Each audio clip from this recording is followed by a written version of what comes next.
In the heart of Enugu Ezike, where the sun painted the sky in hues of amber and gold, there nestled a village steeped in tradition and tales as old as time itself.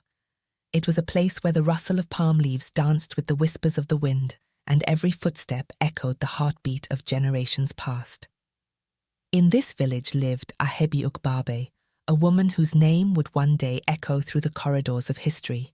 But before she ascended to her throne, she was simply known as Ugbabe, a woman of many mysteries and even more courage.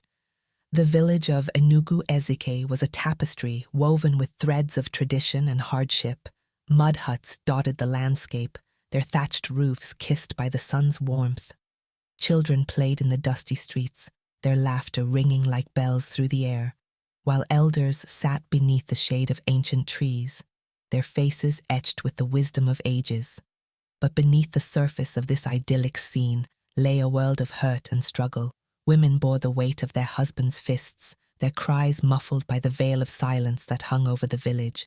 It was a place where justice was scarce and power belonged to those with the loudest voices. Amidst this turmoil, Ugbabe rose like a phoenix from the ashes, with a spirit as fierce as the roaring lion and a heart as bold as the eagle in flight. She carved a path unlike any other. Clad in the vibrant hues of traditional attire, Ugbabe moved through the village like a queen in her own right. Her presence commanded attention, her words like honeyed nectar that soothed the souls of those who sought her counsel. But Ugbabe was more than just a wise woman. She was a force to be reckoned with. In a world where women were seen as mere vessels for men's desires, she dared to defy the status quo. With a keen eye for business and a shrewd mind for politics, she turned the tables on those who sought to keep her in chains. In the shadow of her palace, Ugbabe held court, dispensing justice with a fairness that was unmatched. Women who had been wronged flocked to her side, seeking refuge from the storm of abuse that raged outside her walls. And in her embrace they found not only solace but strength. But Ugbabe's power extended far beyond the walls of her palace. With a cunning that rivaled the most skilled strategist, she navigated the treacherous waters of politics and power. She married wives for herself, not out of desire, but out of necessity. For in a world where men held all the cards, she knew that the only way to level the playing field was to play by their rules. And so, she took wives and claimed the paternity of their children, defying the conventions of her time with a boldness that left even the most seasoned warriors in awe.